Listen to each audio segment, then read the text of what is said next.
વસ્તી ગણતરી માટે આપે ક્રોમ બ્રાઉઝરને ઓપન કરી લેવાનું રહેશે। મિત્રો, આપ કોઈપણ બ્રાઉઝરમાં આપ આ વસ્તી ગણતરી કરી શકો છો। હું અહીં ક્રોમ બ્રાઉઝર ઓપન કરું છું। બ્રાઉઝરના સર્ચ બોક્સની અંદર se.census.gov.in એ નામની જે વેબસાઇટ છે મિત્રો, આ જે વેબસાઇટ છે તે ટાઈપ કરી લેવાનું રહેશે, જેની લિંક હું વિડીયોના ડિસ્ક્રિપ્શનમાં મૂકીશ। તો એના ઉપર ક્લિક કરી આપ સીધા આ વેબસાઇટને ઓપન કરી શકશો। આ ટાઈપ કરી હું અહીં એને ઓપન કરું છું। આપ જોઈ શકો છો અહીં એક નવો ઇન્ટરફેસ ખુલી ગયો છે। અહીં આપે આપનું સ્ટેટ સિલેક્ટ કરી લેવાનો છે। અહીં આ જે કેપ્ચા આપ્યો છે તે ટાઈપ કરી લેવાનો છે। ત્યારબાદ વેરીફાઈ એન્ડ પ્રોસીડ બટન ઉપર આપે ક્લિક કરી લેવાનું રહેશે। તેના ઉપર ક્લિક કરશો એટલે એક પોપઅપ વિન્ડો ખુલશે, જેમાં કેટલીક સૂચનાઓ લખેલી છે। આપે વાંચીને ઓકેના બટન ઉપર ક્લિક કરી લેવાનું રહેશે। આપ જોઈ શકો છો ઓકેના બટન ઉપર ક્લિક કરતાં અહીં સ્ટેટ ઓટોફિલ આવ્યું છે। ત્યારબાદ અહીં જે છે તે ઘરના મુખિયા એટલે કે ઘરના મુખ્ય વ્યક્તિનું નામ લખવાનું છે। ત્યારબાદ અહીં મોબાઈલ નંબર ટાઈપ કરવાનો છે। આપ ચાહો તો ઈમેલ એડ્રેસ ટાઈપ કરી શકો છો। આપે ન લખવું હોય તો પણ વાંધો નથી। ત્યારબાદ આપે વેરીફાઈ એન્ડ પ્રોસીડ નામના બટન ઉપર ક્લિક કરી લેવાનું રહેશે। વેરીફાઈ એન્ડ પ્રોસીડ નામના બટન ઉપર ક્લિક કરશો એટલે આપના મોબાઈલ નંબર ઉપર એક ઓટીપી આવશે। તો એ ઓટીપી માટે આપે અહીં ઓકે નામના બટન ઉપર ક્લિક કરી લેવાનું રહેશે। મિત્રો, ઓટીપી ટાઈપ કર્યા પછી આપે એ ધ્યાન રાખવાનું છે કે આપે અહીં જે લેંગ્વેજ જે છે તે સૌથી પહેલાં આપે ક્લિક કરી લેવાની રહેશે કે લેંગ્વેજ એક છે કે આપ કઈ ભાષામાં જે વસ્તી ગણતરી છે એના પ્રશ્નોના જવાબ આપવા માગો છો। તો આપે સૌથી પહેલાં તો એ લેંગ્વેજ અહીંથી સિલેક્ટ કરી લેવાની રહેશે। તો હું અહીં ગુજરાતી લેંગ્વેજ સિલેક્ટ કરું છું। ત્યારબાદ વેરીફાઈ એન્ડ ઓટીપી નામના બટન ઉપર ક્લિક કરું છું। વેરીફાઈ નામના બટન ઉપર ક્લિક કર્યું તો એક નવી પોપઅપ વિન્ડો ખુલી છે, જેમાં ઘણી બધી માહિતી છે। તેને આપે વાંચીને ઓકે નામના બટન ઉપર ક્લિક કરી લેવાનું રહેશે। ઓકે નામના બટન ઉપર ક્લિક કરતાં આપ એક નવા પેજ ઉપર જશો, જેમાં રાજ્ય સંઘ પ્રદેશ એ ઓટોફિલ આવશે। આપે અહીંથી આપનો જિલ્લો સિલેક્ટ કરી લેવાનો રહેશે। આપનો પિનકોડ અહીં ટાઈપ કરી લેવાનો રહેશે અને આપનું ગામ, શહેર કે વિસ્તાર હોય તે અહીં ટાઈપ કરી લેવાનું રહેશે। ત્યારબાદ અહીં આ શોધોનું જે બટન છે તે એક્ટિવ થશે અને આપ અહીં જોઈ શકો છો કે આપે આપની જે જગ્યા છે, આપની જે રહેવાનું સ્થળ છે તે આપે આ એરો જે છે તો એ એરો ત્યાં અહીં આમ ઝૂમ કરતાં ત્યાં લઈ જવાનું રહેશે। મેં અહીં મારો પોઈન્ટ આઉટ અહીં કરી દીધો છે। આપ જોઈ શકો છો મારા રહેઠાણનું સ્થળ અહીં મળી ગયું છે। ત્યારબાદ રહેઠાણની પુષ્ટિ કરવા માટે આપે આ બટન ઉપર ક્લિક કરી લેવાનું રહેશે। સ્થળની પુષ્ટિ થઈ ગયા પછી આપે અહીં લાસ્ટ બટન સેવ કરો અને આગળ વધો તે બટન ઉપર ક્લિક કરી લેવાનું રહેશે। સેવ કરો અને આગળ વધો નામનું બટન ઉપર ક્લિક કર્યા બાદ આપને એક અહીં પોપઅપ વિન્ડો જોવા મળશે, જ્યાં એક મેસેજ લખેલો હશે તે વાંચીને અહીં હા નામના બટન ઉપર ક્લિક કરી લેવાનું રહેશે। મિત્રો, આગળ વધતાં આપ અહીં જોઈ શકો છો કે અહીં કેટલાક સવાલો આવે છે। જનગણના ઘરના ભોંયતળિયામાં વપરાયેલ મુખ્ય સામગ્રી। તો મિત્રો, આપે ભોંયતળિયે જે સામગ્રી વાપરી હોય તે આપે અહીં સિલેક્ટ કરી લેવાની રહેશે, જેમ કે માટી, લાકડું, વાંસ, પાકી ઈંટ, પથ્થર, સિમેન્ટ, મોઝેક ફ્લોર, ટાઇલ્સ કે અન્ય। તો આપે આપને લગતા જે ઓપ્શન હોય તે ટિક કરી લેવાનો રહેશે। ત્યારબાદ બીજો સવાલ છે જનગણના ઘરની દિવાલમાં વપરાયેલ મુખ્ય સામગ્રી। તો દિવાલ શેની બનેલી છે આપના ઘરની, તો તે આ જે ઓપ્શનો આપ્યા છે તે આપે અહીં ટિક કરી લેવાનું રહેશે। ત્યારબાદ આગળનો પ્રશ્ન છે જનગણના ઘરની છતમાં એટલે કે છાપરું એમાં વપરાયેલ મુખ્ય સામગ્રી। તો આપના ઘરની છત કયા મટીરિયલથી બનેલી છે તો તે આપે અહીં સિલેક્ટ કરી આગળ વધવાનું રહેશે। આ જનગણનાની ઘરની સ્થિતિ કેવી છે, સારી છે, રહેવાલાયક છે કે ખંડેર હાલતમાં છે, તે આપે ટિક કરી આગળ સેવ કરો અને આગળ વધો એ બટન ઉપર ક્લિક કરી લેવાનું રહેશે. ત્યારબાદ પુષ્ટિકરણ માટે અહીં હા નામના બટન ઉપર ક્લિક કરી લેવાનું રહેશે. આપ અહીં જોઈ શકો છો કે આ કુટુંબમાં સામાન્ય રીતે રહેતી કુલ વ્યક્તિઓની સંખ્યા, આપના ઘરમાં કુલ કેટલા વ્યક્તિઓ રહે છે તેની સંખ્યા લખવાની છે. કુટુંબના મુખ્ય માણસનું નામ અગાઉ આપણે ભર્યું છે, તો એ આપણે અહીં ઓટોફિલ જ આવે છે. ત્યારબાદ અહીં કુટુંબના મુખ્ય માણસનું નામ પસંદ કરેલ ભાષામાં, જો આપણે અંગ્રેજી ભાષા સિલેક્ટ કરી હોય તો એ ટાઈપ કરવાનું છે. હિન્દી સિલેક્ટ કરી હોય તો હિન્દી ભાષામાં નામ ટાઈપ કરવાનું છે. તો મેં અહીં ગુજરાતી ભાષા પસંદ કરી છે એટલે મેં અહીં ગુજરાતી ભાષામાં મારું નામ લખ્યું છે.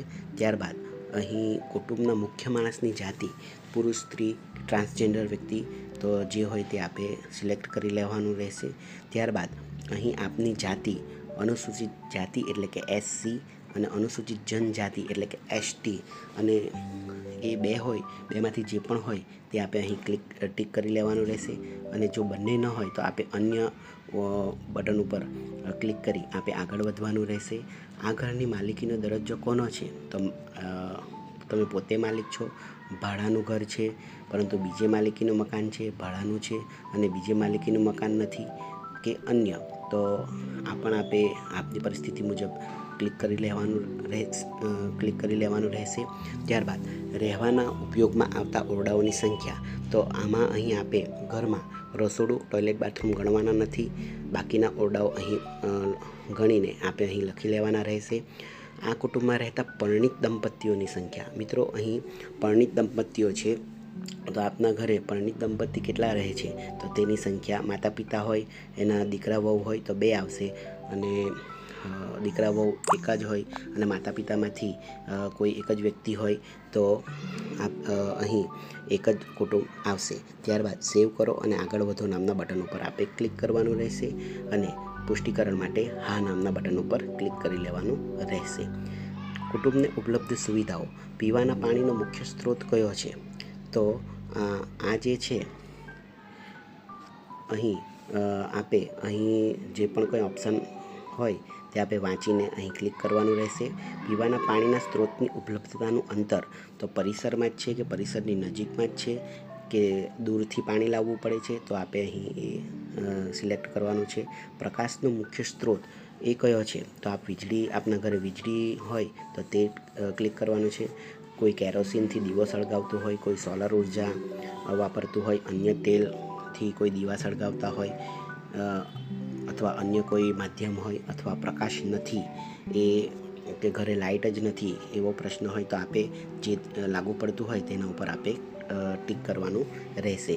હવે શૌચાલયનો ઉપયોગ જો તમે કરો છો હા તો ખાસ કરીને ફક્ત કુટુંબના ઉપયોગ માટે, અન્ય કુટુંબ સાથે વહેંચાયેલું છે, જાહેર શૌચાલયમાં જાઓ છો કે આપના ઘરે શૌચાલય નથી તો શૌચાલયનો પ્રકાર જે છે તે આપણે અહીં કોઈ પણ એક ઓપ્શન અહીં સિલેક્ટ કરી લેવાનો રહેશે.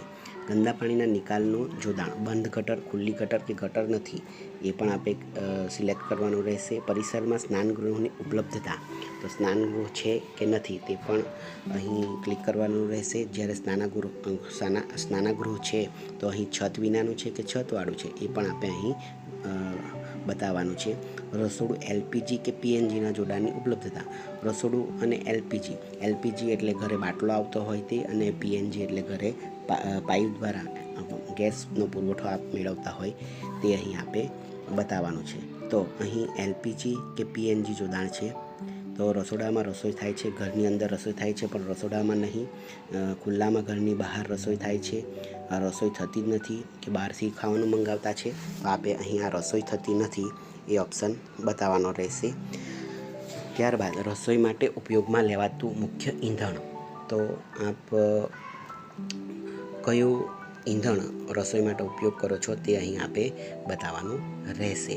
જો આપના ઘરે ગેસ હોય, પાઇપવાળો ગેસ હોય કે બાટલો આવતો હોય અને આપ ચૂલો પણ સળગાવતા હોય તો આપણે LPG અને PNG ઓપ્શન સિલેક્ટ કરવાનું છે. ત્યારબાદ લાસ્ટમાં સેવ કરો અને આગળ વધો નામનું બટન ઉપર ક્લિક કરવાનું રહેશે.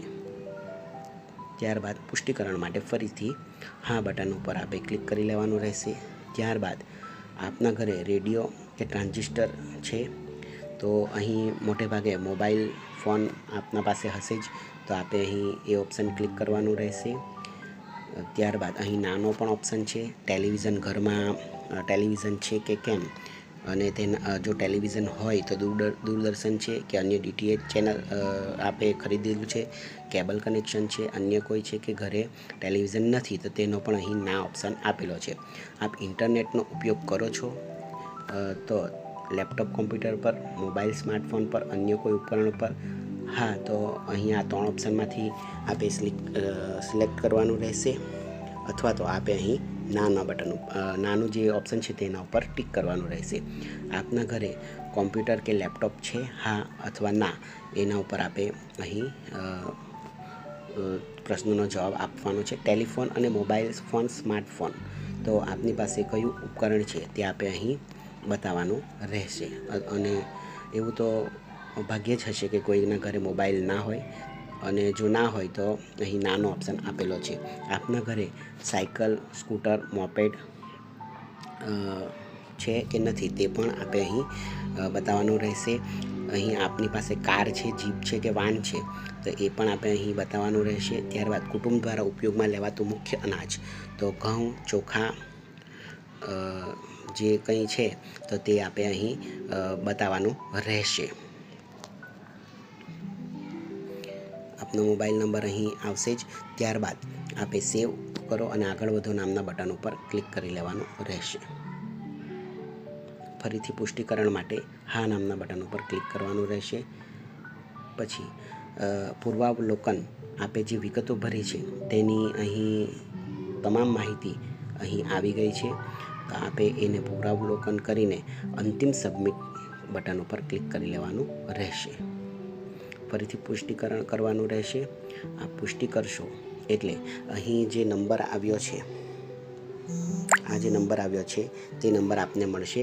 આપના ઘરે ગણતરીદાર આવે ત્યારે આ નંબર જે છે તે નંબર આપે એમને આપવાનો છે. એ પુષ્ટિ કરી ઓકે બટન ઉપર ક્લિક કરી આપની વસ્તી ગણતરીને કન્ફર્મ કરશે. તો મિત્રો, વિડીયો પસંદ આવ્યો હોય તો વિડીયોને શેર કરો. Thank you very much.